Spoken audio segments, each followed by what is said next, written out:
el guión reescrito en español, manteniendo todos los puntos clave y números, pero con una redacción completamente nueva para generar suspenso y claridad, sin encabezados y con las correcciones solicitadas. Tiene exactamente 18 meses. Ese es el plazo del que dispone para reajustar su cartera de inversiones antes de que se produzca la próxima gran transferencia de riqueza, un evento que moverá fortunas desde aquellos que no estén listos hacia los que sí lo estén. No le estoy hablando de 2 años ni de 5.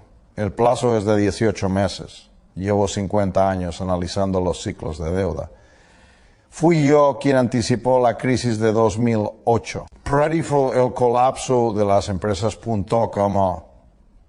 Y en este preciso instante, cada una de las señales que monitoreo está parpadeando en rojo intenso. Nos encontramos en la 7ª etapa de un ciclo de deuda de 8 fases. La última etapa es la que aniquila entre el 50% y el 60% de las carteras de inversión tradicionales, pero no tiene por qué destruir la suya. Existen 4 tipos de inversiones que logran sobrevivir a lo que se avecina solo 4. Y en los próximos 20 minutos les revelaré cuáles son, por qué son efectivas y cómo puede adquirirlas antes de que esa ventana de oportunidades se cierre silenciosa y definitivamente. Esto es lo que nadie le está contando. Estos ciclos ocurren cada 75 a 100 años. El último tuvo lugar en las décadas de 1930 y 1940.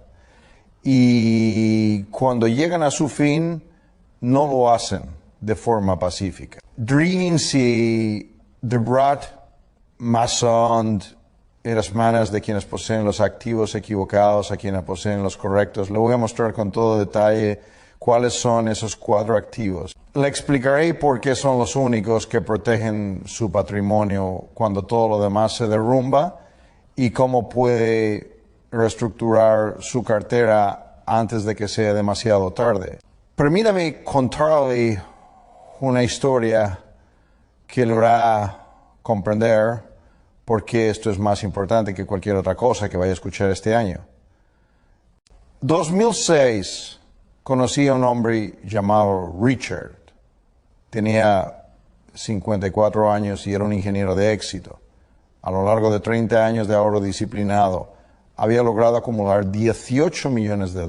Seguía al pie de la letra todos los consejos financieros convencionales, una cartera con un 60% en acciones y un 40% en bonos.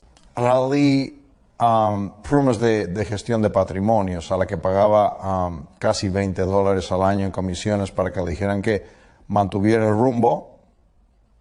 Me senté con Richard en mi oficina. Dije lo mismo que le estoy diciendo a usted ahora. Estamos en la fase final de un ciclo de deuda.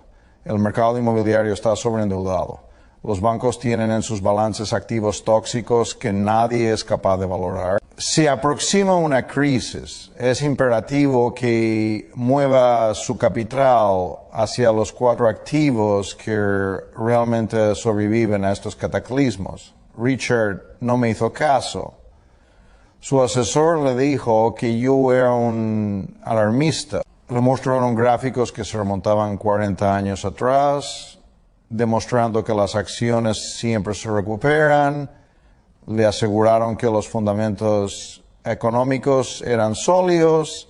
Le dijeron que la diversificación lo protegería. Le insistieron en que mis preocupaciones eran exageradas, así que Richard mantuvo el rumbo. Llegó el año 2007, el mercado continuó su ascenso. Richard se sintió reivindicado. Su cartera alcanzó los $21 millones. Empezó a hacer planes para una jubilación anticipada. Su esposa ya había elegido una casa de vacaciones en Florida. Reservaron un crucero por el Mediterráneo para el año siguiente. Y entonces golpeó el 2008. La cartera de Richard se desplomó un 54% en 18 meses. Esos 21 millones de dólares se convirtieron en 970. Todo lo que había construido durante 3 décadas reducido a la mitad. Tenía 56 años. Su asesor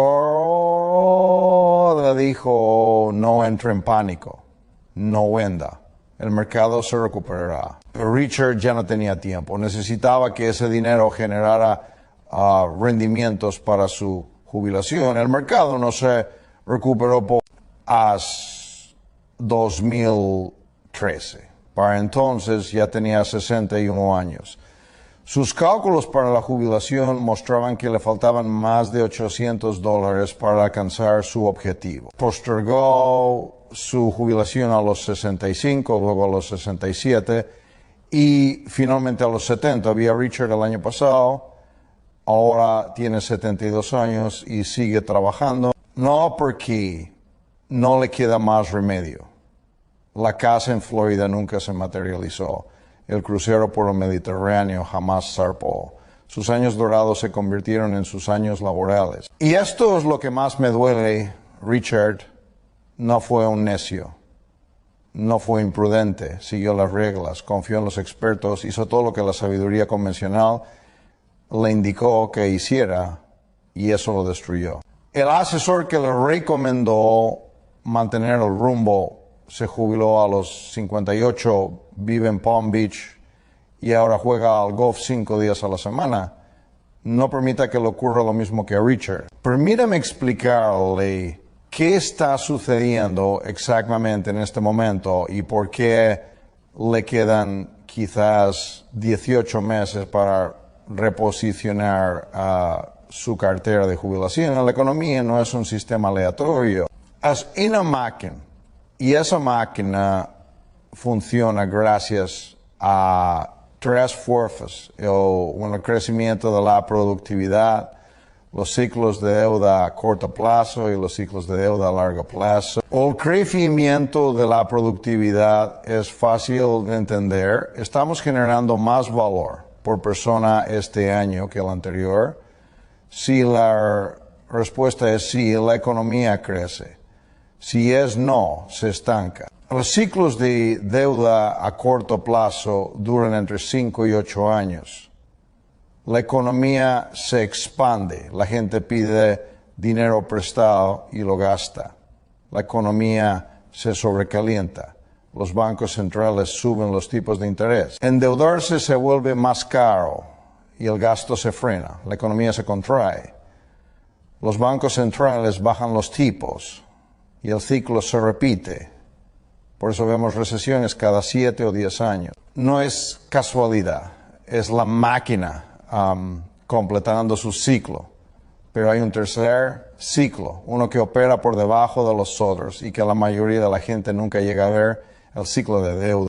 Y a lo largo de décadas la deuda se va acumulando. Deuda gubernamental, deuda corporativa, deuda de los consumidores, todo va sumando año tras año y finalmente se llega a un punto en el que la deuda se vuelve insostenible, ya no se pueden pagar los intereses. No se puede crecer lo suficiente para superarla.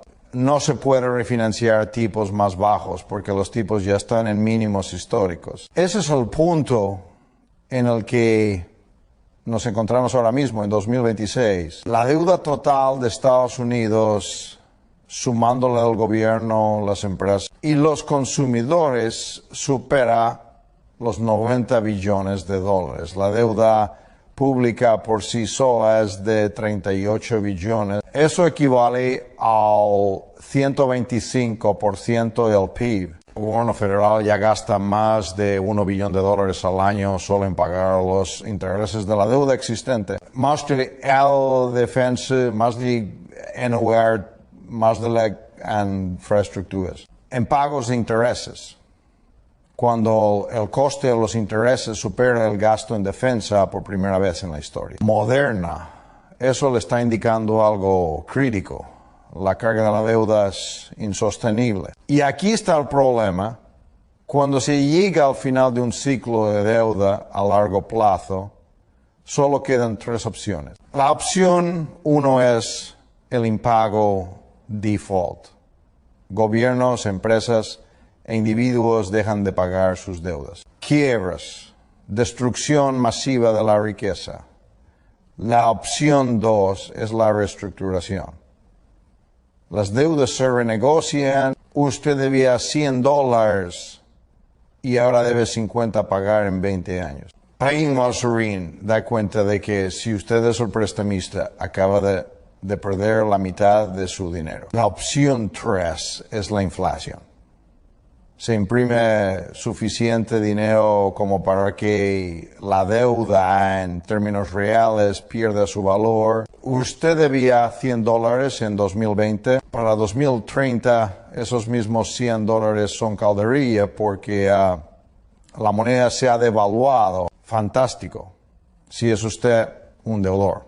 Catastrófico si es un ahorrador. Y adivina ¿qué opción eligen siempre los bancos centrales? La inflación. Todas las veces nunca lo admitirán abiertamente. Lo llamarán expansión cuantitativa, estímulo o acomodación monetaria o cualquier otro término que suene menos aterrador, pero no es más que imprimir dinero. Crear moneda de la nada para devaluar la deuda. Y cuando hacen eso, los dólares que tienen en su cuenta bancaria, los dólares de sus cuentas de jubilación, los dólares que ha estado ahorrando durante 30 años, compran menos, mucho menos. He estudiado 500 años de historia económica, he mapeado cada ciclo de deuda importante desde el Imperio holandés. El patrón es siempre el mismo. En la década de 1930, no solo las acciones fueron destruidas, los bonos del gobierno entraron en impago, los bonos corporativos entraron en impago masivamente. Las acciones cayeron un 89% desde su punto máximo hasta el mínimo. Únicas personas que preservaron su riqueza fueron las que poseían 4 tipos específicos de activos: oro físico, empresas con poder de fijación de precios, valores gubernamentales a corto plazo y tierras agrícolas productivas. En la década de 1970, el mismo patrón se repitió. Los bonos fueron destruidos por la inflación. El bono de 10 años perdió más del 60% de su valor real entre 1970 y 1980. Las acciones prácticamente no se movieron durante una década, pero sí alecal entre el 7% y el 9% anual. El poder adquisitivo real de los inversores en bolsa se redujo en más del 50%. Aldi Analytic, sure per principios de la década de 1980 fueron 13 años de rendimientos nulos. 13 años viendo cómo su poder adquisitivo se evaporaba mientras los asesores decían mantenga el rumbo. Pero 4 tipos de activos se dispararon. El oro pasó de $35 por onza a 850, un rendimiento de 24 veces su valor. La empresa con poder de fijación de precios, como las energéticas, vieron cómo sus ingresos aumentaban un 700%. Los bonos del tesoro a corto plazo, Prudy-Hinterkappen y opcionalidad y las tierras agrícolas duplicaron y triplicaron su valor. El patrón se repite cada 75 o 100 años.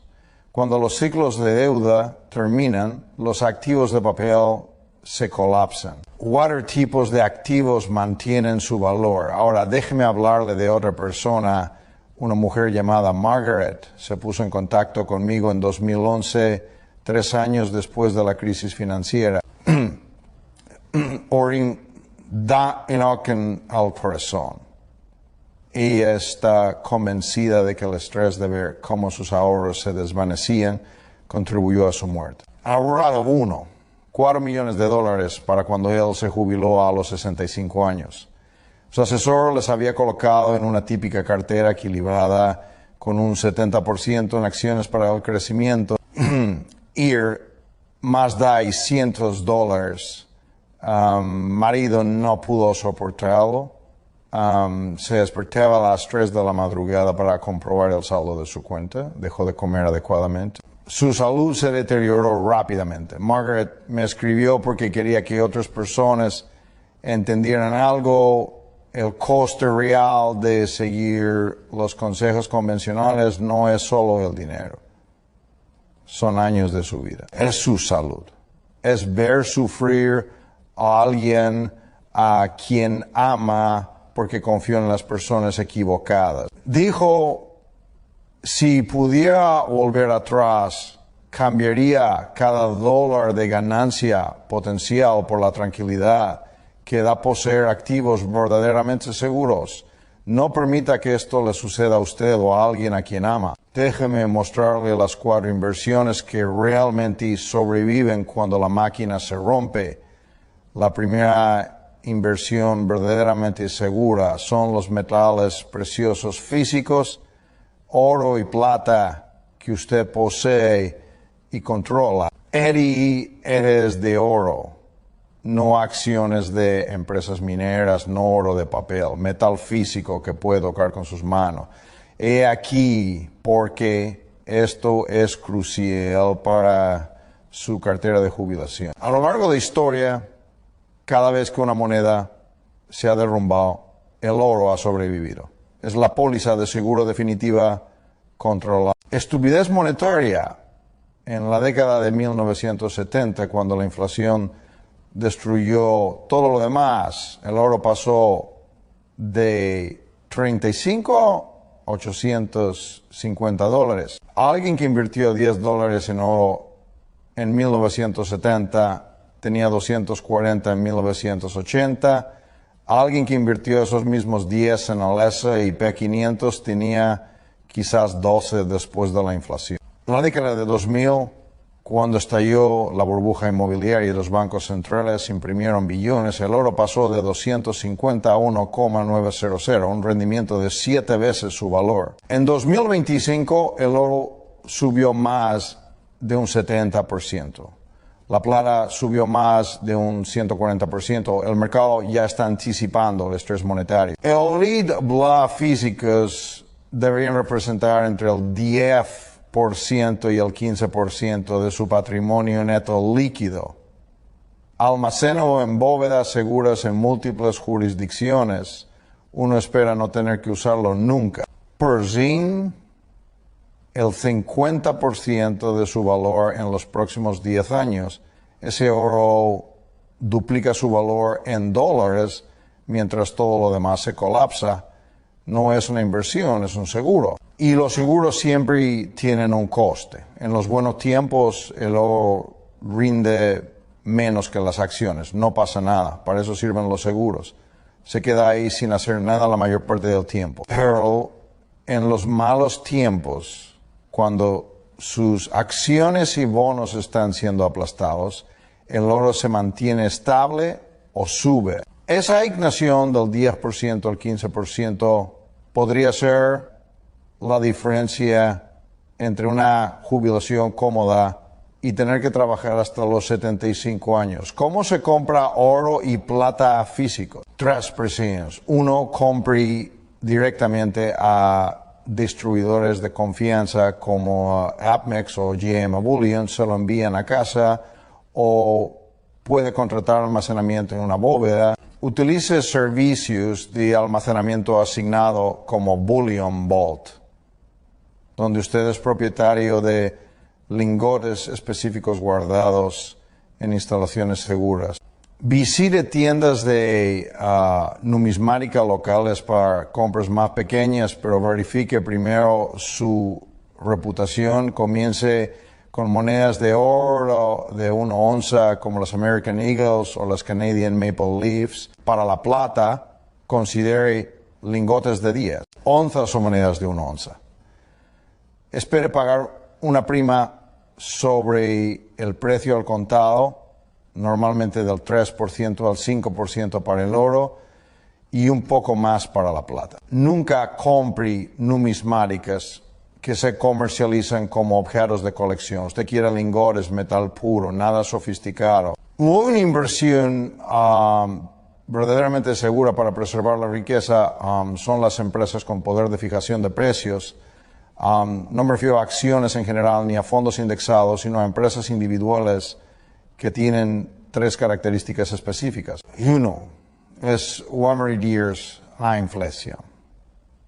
2, generan un flujo de caja con el que se puede vivir. 3, poseen activos físicos o propiedad intelectual que mantienen su valor cuando la moneda se está devaluando. En la década de 1970, cuando la inflación alcanzó el 10 a 15%, la mayoría de las acciones fueron destruidas. El S&P 500 prácticamente no se movió, pero ciertas empresas se dispararon. Energéticas, reservas de petróleo y gas. Cuando el petróleo pasó de 10 a 80 dólares por barril, sus ingresos aumentaron un 700%, sus costes subieron quizás un 50%. Expansión de beneficios masiva. Empresas de servicios públicos con rendimientos regulados. Cuando sus costes subían, los marcos regulatorios les permitían trasladar esos costes a los consumidores con un margen garantizado. El comprar Procter & Gamble y Johnson, Coca-Cola. Estas empresas suben los precios cuando sus costes aumentan. Los consumidores se quejan, pero siguen comprando porque la lealtad a la marca es fuerte y los productos son esenciales. Piensa en Procter & Gamble. Son dueños de Tide, Pampers, Gillette. Costes de fabricación suben un 20%. Ellos suben los precios un 25%. Los consumidores podrían cambiar del Tide Premium al Tide normal, pero no dejan de comprar detergente. Aspar, de fijación de precios. Johnson & Johnson es dueña de Band-Aid, Tylenol. Dispositivos médicos. Cuando la inflación golpea, los hospitales no dejan de comprar material médico, pagan el precio más alto. Estas no son apuestas para hacerse rico rápidamente. Son jugadas para preservar la riqueza. Cuando llega la inflación, estas empresas no solo sobreviven, sino que prosperan. Debería asignar entre el 30 por ciento y el 30 y 5 por el ciento de empresas con estas características. Empresas que poseen activos físicos, tienen poder de fijación de precios y generan un flujo de caja fiable. ¿Cómo encontrar estas empresas? Busque los aristócratas del dividendo. Son empresas que han aumentado sus dividendos durante 25 años consecutivos o más. Esta lista incluye unas 65 empresas. Han sobrevivido a múltiples recesiones y han mantenido su poder de fijación de precios en cada ciclo económico. Endries, en 3 sectores. Bienes de consumo básico como Procter & Gamble, Coca-Cola y Colgate-Palmolive, servicios públicos como Nexter Energy y Duke Energy, y el sector de la salud como Johnson & Johnson y Abbott Laboratories. Verifique su historial de dividendos. Una empresa que ha aumentado los dividendos cada año durante 30 años ha demostrado tener poder de fijación de precios. Compruebe su ratio de pago, payout ratio. Lo ideal es que esté por debajo del 60%, lo que significa que no se están excediendo para pagar los dividendos. Quiera posiciones iguales en 6 u 8 empresas de estos sectores. Haz diversificación dentro del grupo de poder de fijación de precios sin excederse. La tercera inversión verdaderamente segura son los valores del Tesoro de los Estados Unidos a corto plazo. Suena aburrido, pero en realidad es la posición más importante de su cartera en este momento. Letras del Tesoro en 90 días a 2 años que rinden entre un 4% y un 5%, por equivalentes de efectivo y fondos del mercado monetario respaldados por el Tesoro.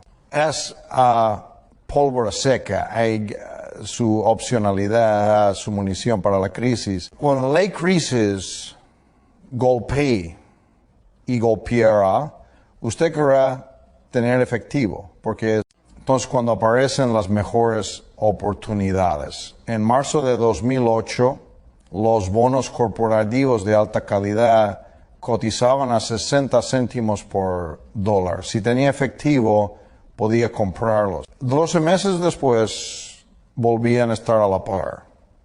Un rendimiento del 60% con un riesgo mínimo.